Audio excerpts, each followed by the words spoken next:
Hello friends, this is Akshay Gupta and welcome to ATC Academy. जैसा आपको पता है, हमारे चैनल में सभी प्रकार की वीडियोस एजुकेशन रिलेटेड मिलती है।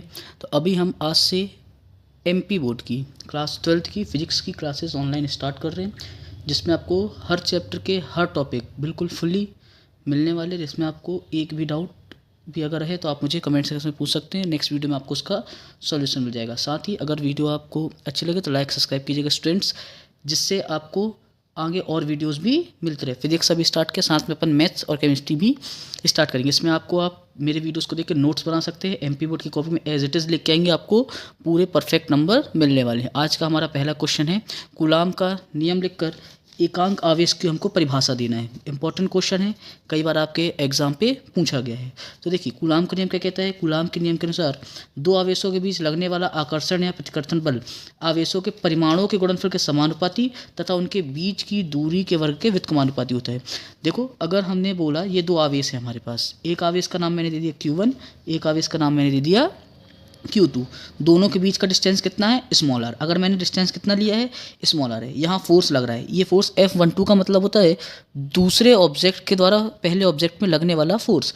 F21 का मतलब होता है पहले ऑब्जेक्ट के द्वारा दूसरे ऑब्जेक्ट पे लगने वाला फोर्स। अब ये क्या कहता है, कूलाम का नियम कहता है दो आवेशों के बीच लगने वाला आकर्षण या प्रतिकर्षण बल, आकर्षण या प्रतिकर्षण बल उनके परिमाणों के गुणनफल के, उनका परिमाण कितना है Q1 और Q2, लगने वाला आकर्षण बल, बल मतलब कौन, F, उनके परिमाणों के गुणनफल मतलब Q1 और Q2 के गुणनफल के समानुपाती, और उनकी बीच की दूरी, बीच की दूरी कितनी है, दोनों के बीच की दूरी, बीच की दूरी कितनी है R, तो दोनों के बीच की दूरी के वर्ग क्या होता है, व्युत्क्रमानुपाती होता है। इसको बोला मैंने इक्वेशन नंबर फर्स्ट, इसको बोला मैंने इक्वेशन नंबर सेकंड। अगर मैं दोनों को देखूं तो दोनों के क्या बराबर हैं, लेफ्ट बराबर है। अगर दोनों के लेफ्ट बराबर हैं तो दोनों के राइट भी क्या होंगे, बराबर होंगे। तो मैं डायरेक्ट लिख सकता हूं F डायरेक्टली प्रोपोर्शनल या अनुक्रमानुपाती Q1 Q2 बटे R स्क्वायर।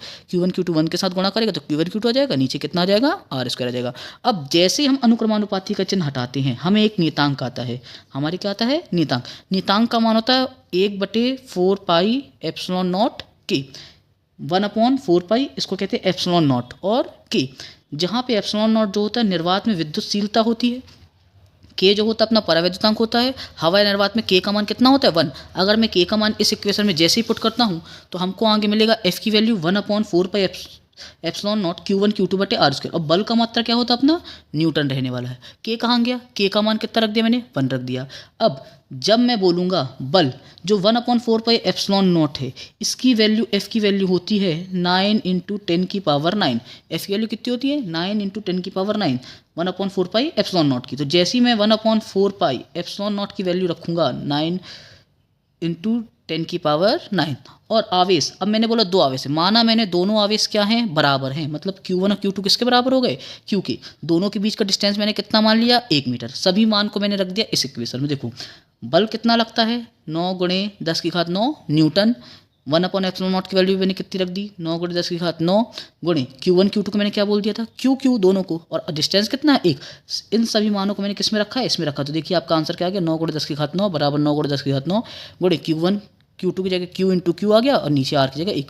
9 × 10⁹ से 9 × 10⁹ कट गया, Q1 Q2 आ गया Q स्क्वायर, नीचे 1 स्क्वायर, यहाँ कट गया तो कितना बचा, 1। तो हमारा आंसर है Q स्क्वायर बराबर 1। वर्ग का ट्रांसफर करोगे तो क्या लग जाएगा आपका, रूट से बाहर आएगा तो आंसर आएगा Q की वैल्यू अपन 1 + 1।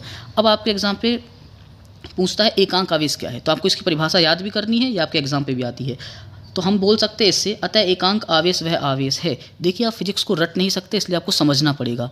समझना आपको कॉन्सेप्ट के साथ पड़ेगा, आपको एक एक वैल्यूज़ कहाँ से आई, कैसे ही, आपको ये देख के चलना पड़ेगा। तो देखिए, जैसे हम बोलेंगे अतः एकांक आवेश वह आवेश है जो हवा या निर्वात में कितने मीटर की दूरी पर रखे, 1 मीटर की दूरी पर रखे अपने ही समान आवेश को या अपने ही बराबर आवेश को। क्या बोला मैंने, एकांक आवेश वह आवेश है जो हवा या निर्वात में 1 मीटर की दूरी पर रखे अपने ही बराबर आवेश को 9 × 10⁹ न्यूटन बल से क्या करता है, प्रतिकर्षित करता है, मतलब काटता है, और क्या करता है, एक दूसरे को रिपेल करता है। ठीक है, तो ये होता है आपका क्या, एकांक आवेश। ये आपकी होगी एकांक आवेश की परिभाषा। तो आपके एग्जाम पे कई बार ये क्वेश्चन पूछा गया है कि कूलाम का नियम क्या होता है, इसके आधार पर एकांक आवेश को परिभाषित कीजिए। तो ये आपका फुल क्वेश्चन रहने वाला है, ये आपके एग्जाम के लिए मोस्ट इंपॉर्टेंट है। वीडियो अच्छा लगा तो लाइक और सब्सक्राइब कीजिए। नेक्स्ट चैप्टर में अपन नेक्स्ट टॉपिक कंप्लीट करेंगे। इससे आप रिलेटेड नोट्स भी बना सकते हैं, वीडियो को पॉज करके। कोई समस्या तो आप मुझे बता सकते हैं। थैंक यू, मिलते हैं नेक्स्ट वीडियो में।